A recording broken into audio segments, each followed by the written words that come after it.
The Galactic Council had made a grave miscalculation. High Admiral Vexter of the Catherian Empire stood before the holographic display, his 6 eyes narrowing as he studied the mission parameters. The target was simple enough. One human juvenile, approximately 12 standard years old, located on the frontier world of Kepler 442b. The child had been separated from its colony ship during an emergency evacuation 3 months ago and had somehow survived alone in the wilderness. A perfect specimen, Vextar mused, his mandibles clicking with satisfaction. Young enough to be malleable, old enough to provide useful data on human physiology and psychology. The Council's xenobiologists had been eager to study humanity's rapid expansion across the galaxy. These peculiar bipeds had somehow managed to colonize 17 systems in less than 50 standard years, a feat that had taken the Catherians 3 centuries to accomplish. Understanding their secrets could prove invaluable. Vextar had assembled his finest hunting pack for this assignment. The Shadowclaw mercenaries were legendary across 3 spiral arms for their ability to capture any target alive. Their leader, a 7-foot-tall Vraxian named Korvax, had never failed a mission in 40 years of service. The target is just a youngling, Vextar had assured them during the briefing. No weapons, no technology, no support. A simple extraction. The first hunter squad landed on Kepler 442b at dawn, their stealth ship touching down silently in the forest where the human child had last been spotted. Korvax led 5 of his best operatives through the undergrowth, their advanced sensors tracking the faint heat signature 3 kilometers to the north. They found the child's camp easily enough, a small shelter built from branches and leaves, a crude fire pit, and primitive snares scattered throughout the surrounding trees. But the human was nowhere to be seen.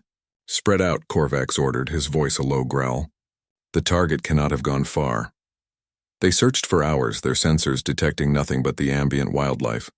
As the sun began to set, Vextar received Korvax's final transmission. "Target remains elusive. We'll continue pursuit." Korvax out. That was the last anyone heard from the Shadowclaw mercenaries. 2 days later, Vextar dispatched a second team. The Void Stalkers were specialists in tracking and psychological warfare, capable of hunting prey across entire star systems. Their leader, a cybernetically enhanced Zilani named Thrix, had augmented senses that could detect a heartbeat from 2 kilometers away. Thrix's team found the Shadowclaw operatives scattered throughout a 5-kilometer radius of the forest. Each had been taken down with primitive weapons, sharpened sticks, weighted stones, crude spears fashioned from saplings. The precision was surgical, the efficiency devastating. Most disturbing of all, their advanced equipment had been systematically stripped and redistributed throughout the trees like some kind of primitive alarm system. "The youngling did this?"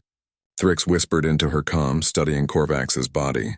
The massive Vraxian had been brought down by a trap so simple it was almost insulting.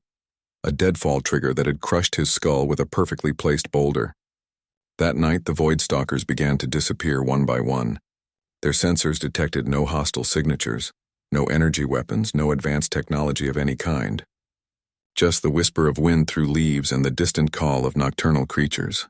By morning, only Thrix remained, huddled in her defensive position, her cybernetic enhancements useless against an enemy that seemed to be made of shadow and silence. Her last transmission was barely a whisper. "It's not hunting us. It's studying us, learning. Oh stars, what have we?" Static. Vextar stared at the empty comm channel, his confidence evaporating like morning mist. He activated the emergency protocols and summoned the Council's most elite unit, the Apex Hunters. These weren't mercenaries or soldiers. They were the apex predators of their respective species, genetically modified killing machines with centuries of experience. The Apex Hunters landed with overwhelming force, 12 of the galaxy's most dangerous beings, armed with weapons that could level mountains and equipped with technology that bordered on the mystical. Their leader, an ancient Catherian warlord named Zarthok, had personally conquered 14 worlds. One human juvenile. Zarthok rumbled as he surveyed the forest. "This ends now." The Apex Hunters employed every advantage at their disposal. Orbital surveillance, atmospheric analysis, seismic sensors, pheromone tracking, nothing. The forest seemed empty except for the scattered remains of the previous hunting parties. Their equipment now woven into an intricate network of traps and sensors that spanned dozens of square kilometers. On the third night, Zarthok made a disturbing discovery. The human child wasn't just surviving in the wilderness, it was thriving. The scattered equipment had been repurposed into a sophisticated defense network. The traps weren't random. They were part of a carefully orchestrated system that channeled intruders into kill zones while providing the defender with multiple escape routes. Impossible, Zarthok muttered, studying the tactical display. No juvenile could design something this complex. That's when he realized the truth. The child wasn't just hiding, it was turning the forest itself into a weapon. Every fallen log had been positioned with purpose. Every game trail had been modified to create choke points. The very trees had been turned into observation posts and firing positions. The apex hunters began to fall that night, picked off by an enemy they couldn't see, couldn't track, couldn't comprehend. Each death was a lesson, each lesson made their opponent stronger. The human child was learning from every encounter, adapting, evolving its tactics with each engagement. When dawn broke, Zarthok found himself alone among the trees, surrounded by the bodies of legends. His comm crackled with an incoming transmission, not from his command ship, but from somewhere in the forest around him. A child's voice, calm and steady. Tell them to stop sending hunters. I don't want to hurt anyone else. I just want to go home.